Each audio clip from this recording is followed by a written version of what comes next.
আসসালামু আলাইকুম। প্রিয় দর্শক, গত কদিন ধরে এই মানহানি বিষয়ক দুই তিনটা নিউজ আমার খুব চোখে পড়ছে।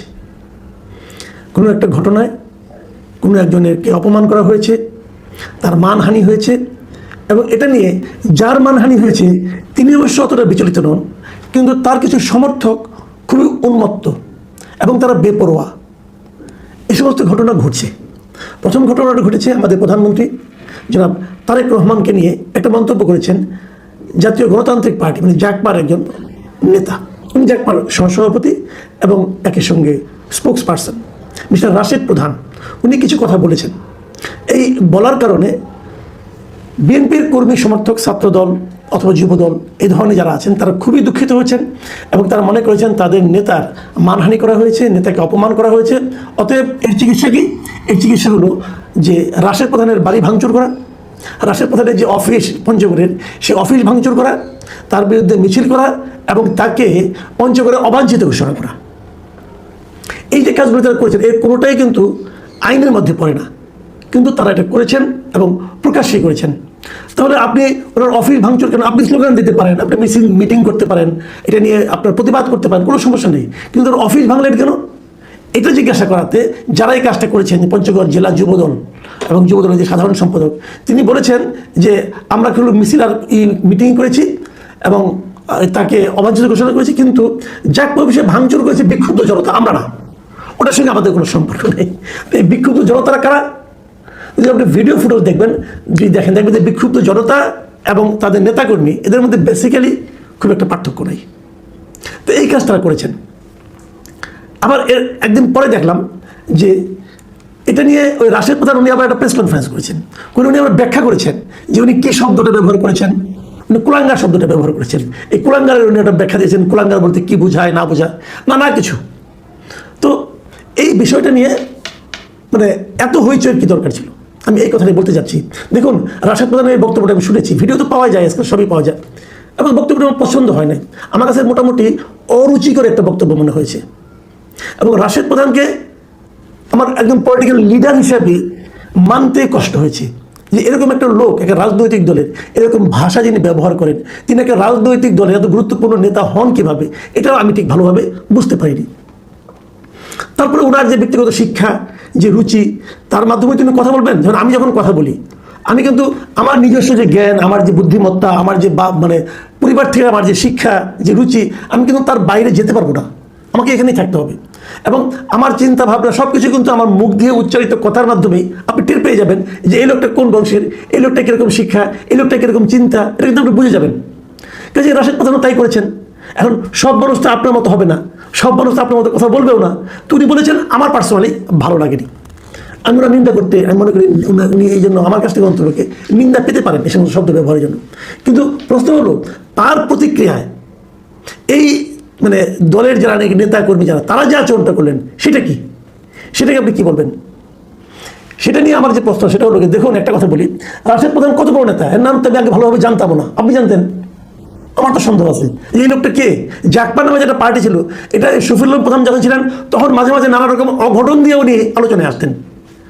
শফিউল আলম প্রধানে কিন্তু বাংলাদেশের রাজনীতির ইতিহাসে ভালো ঘটনা দিয়ে খুব একটা প্রচার নেই, কিন্তু ওটা নিয়ে বিএনপির যারা অঙ্গ সংগঠন যে এই যুবদল ছাত্র তারা যে কাজটা করলেন সেটাকে আপনি কী বলবেন?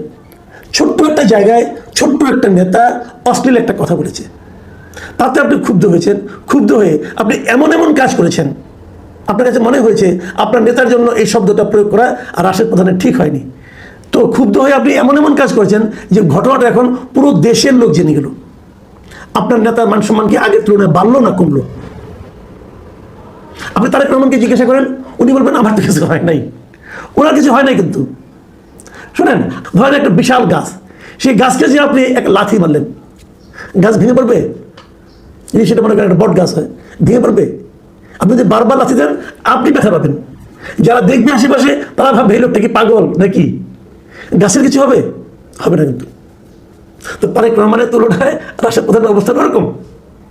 তো রাশেদ প্রধান কি বললো না বললো, তারেক রহমানের কি আসে যায়? ওনার কর্মী নামধারী এই মূর্খগুলি, ওনার কর্মী নামধারী এই যে লোকগুলি মূর্খ, যুবদল ছাত্রদল এই যে মূর্খ, তারা করলো কি এই ঘটনা পুরো দেশে ছড়িয়ে দিল। বললো জানেন আমাদের মহান নেতার নামে এই লোকটা এই শব্দটা ব্যবহার করেছে। লাভটা কি হলো? এই লোকগুলি কেন করে? এই যে মানসিকতাটা কেন? ওরা কিন্তু তারেক রহমানকে ভালোবেসে কাজটা করে না। ওরা তারেক রহমান অথবা দলের কাছে জানাতে চায় যে আমরা এই কাজটা করেছি, আমরা আমাদের নেতাকে কত ভালোবাসি, এই তার প্রমাণ। এটা ভালোবাসার প্রমাণ নয়, এটা বরং আইন নিজের হাতে তুলে নেওয়ার একটা প্রবণতার প্রকাশ।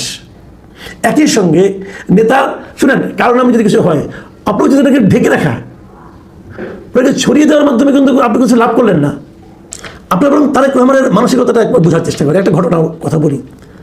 অনেক আগে 2009 সালে, মানে 2008-এর যে নির্বাচন হয়েছিল, সেই নির্বাচনে বিএনপির পরাজয়ের পরপরই যখন আওয়ামী লীগ ক্ষমতায় এলো, তখন বিএনপির একটা জাতীয় কাউন্সিল হয়েছিল। সেই কাউন্সিলে তারেক রহমানকে সিনিয়র ভাইস চেয়ারম্যান পদে মানে নির্বাচিত করা হয়। এবং সবাই জানেন যে চেয়ারপারসন ছিলেন খালেদা জিয়া।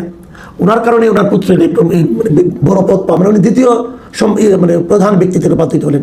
এবং ওই সময়ে মেহেদী হক আমাদের কার্টুনিস্ট আছেন, উনি একটা ব্যঙ্গচিত্র আঁকেন তারেক রহমানকে নিয়ে। এবং সেই চিত্রটা আপনারা দেখেছেন, আমিও দেখেছি একবার, আবার দেখুন একবার, যে এখানে বেগম খালেদা জিয়া উনি তারেক রহমানের মাথায় একটা মুকুট পরিয়ে দিচ্ছেন। এই যে কার্টুনটা, এই কার্টুনটা দেখলে আপনাদের কাছে কেমন মনে হয়? এখানে কি তারেক রহমানের চেহারা ঠিক মতো আঁকা হয়েছে? এখানে কি খালেদা জিয়ার চেহারা ঠিক মতো আঁকা হয়েছে? বলুন, হয়নি তো। এখন আপনি বলেন যে খালেদা জিয়ার চেহারা এরকম বিকৃত করে আঁকা হলো কেন, অতএব মেয়েদের হক মেয়েরা মারো, বলতে পারেন, এই সমস্ত লোকরা বলতেও পারে। কিন্তু তারেক রহমান কি করলেন? এত বছর পরে সেই কার্টুনটা উনি ওনার নিজের ফেসবুকে এই গত বছরের মে মাসে উনি কিন্তু শেয়ার করেছেন। এবং শেয়ার করে উনি বলেছেন যে এই যে বিষয়গুলো, এই যে সাংবাদিকদের যে মত প্রকাশের স্বাধীনতা, এটা থাকা উচিত। এই ছবিটা নিজে শেয়ার করে এটাকে উনি সাংবাদিকদের মত প্রকাশের একটা নমুনা হিসেবে উপস্থাপিত করেছেন। নিজেকে নিয়ে কার্টুন যদি উপস্থাপন করতে পারেন, সেই নেতার অনুসারী হওয়ার চেষ্টা করেন। সেই নেতার অনুসারীরা কিন্তু মানুষের বাড়ি ঘরে সে ভাঙবে না। ওই ট্র্যাডিশনাল পলিটিক্স ছেড়ে দেন ভাই। দেখুন, আমরা আরেকটা জিনিস দেখলাম, এর মাঝে আমাদের যিনি চিফ হুইপ আছেন, সেই চিফ হুইপের বিষয়ে একটা ব্যঙ্গাত্মক, তাকে নিয়ে একটা তার একটা মন্তব্যকে কেন্দ্র করে এই তিমি এবং হাঙ্গর খাওয়া দাওয়াত বিষয়ে একটা মন্তব্য করেছিলেন। সেই মন্তব্যকে তৈরি করে একটা ব্যঙ্গাত্মক কার্টুন শেয়ার করেছিলেন হাসান নাসিম নামের একজন যুবক। এবং এতে ওই চিফ হুইপের একনিষ্ঠ কর্মী পরিচয় দিয়ে মিস্টার নজরুল ইসলাম নামে এক ব্যক্তি, তিনি যে সাইবার সুরক্ষা অধ্যাদেশ, এই অধ্যাদেশের অধীনে ওই হাসান নাসিমের বিরুদ্ধে মামলা করে দেন। এবং মামলা পর কি হয়েছে, তাকে আপনি যে বীর পুলিশটা বুঝেন না, ক্ষমতাধরের একনিষ্ঠ কর্মী মামলা করছে, তাকে যে ধরে নিয়ে আসছে। এবং ধরার পর তাকে আদালতে উপস্থাপন করে তাকে কারাগারেও পাঠিয়ে দেওয়া হয়েছে হাসান নাসিমকে। অপরাধটা কি? সেটা কার্টুন শেয়ার করেছে কেবল সামাজিক মাধ্যমে। তো আমার প্রথম প্রশ্নটা হলো, এই যে নজরুল ইসলাম ভদ্রলোক, উনি একনিষ্ঠ কর্মী চিফ হুইপের, চিফ হুইপের একনিষ্ঠ কর্মী হয় কেন কিনা? কর্মী হবে দলের। চিফ হুইপ কি দলের মধ্যে আরেকটা দল করেছেন যে ওনার আবার একনিষ্ঠ কিছু কর্মী আছে? এবং উনি চিফ হুইপকে খুশি করার জন্য যে মামলা করে বসছেন। চিফ হুইপ উদার মানুষ। এই প্রসঙ্গটা যখন নাকি জাতীয় সংসদে হাসনাত আব্দুল্লাহ তুলেছেন, তখন এই উদার চিফ হুইপ বলেছেন, যদি ওনার বিরুদ্ধে অন্য কোনো মামলা না থাকে তাহলে তাকে যেন ছেড়ে দেওয়া হয়। ভাই, গ্রেপ্তার তো আপনার কথা করা হয় নাই, আপনার রিকোয়েস্টে ছেড়েই দিলে কি হবে? আপনি তো এই মামলার বাদীও না, মামলার বাদী হলো নজরুল ইসলাম, আপনার একনিষ্ঠ কর্মী। আপনি বরং বলতে পারতেন যে ওই একনিষ্ঠ কর্মীকে আমি ডিজোন করছি, এই ধরনের কর্মী আমার দরকার নাই। এটা বলতে পারছেন? বলতে পারেন নাই। আপনি ছেড়ে দেওয়ার কে? আপনি বলে ছেড়ে দেবে, করে নিয়ে ছাড়বে? আপনি আমাকে বলেন, পুলিশ তাকে একটা মামলা, নির্দিষ্ট মামলায় গ্রেপ্তার করে আদালতে পাঠিয়েছে, আদালত তাকে জেলে পাঠিয়েছে। এখানে চিফ হুইপ সাহেব আপনি কোথায়? আপনি তো কোথাও নাই, আপনি মামলা বাদিও না, আপনি ছাড়তে বলেন কিভাবে? এটাই হলো আমাদের দেশের রাজনীতি। আমাদের দেশের রাজনীতিবিদরা মনে করেন যে ওনারাই হলো আইন, ওনারাই বিচারক, ওনারাই সিদ্ধান্ত দেন, ওনারাই রায় দেন। আপনার যেটা করণীয় সেটা হলো নজরুল ইসলামকে বলা যে তুমি মামলা প্রত্যাহার করে নাও, এবং 2 নম্বর, তুমি আমার একনিষ্ঠ কর্মী নাও, তুমি আমার জন্য ক্ষতিকর ব্যক্তি। মাথায় রাখুন, এই ধরনের যে প্রবণতা, এই প্রবণতাটা খুবই খারাপ। আপনাদের মনে আছে কিনা জানি না, 2018 সালের একটা টেলিভিশন টক শোতে ব্যারিস্টার মইনুল হোসেন একজন সাংবাদিক মাসুদা ভাট্টিকে নিয়ে কিছু অশোভন মন্তব্য করেছিলেন।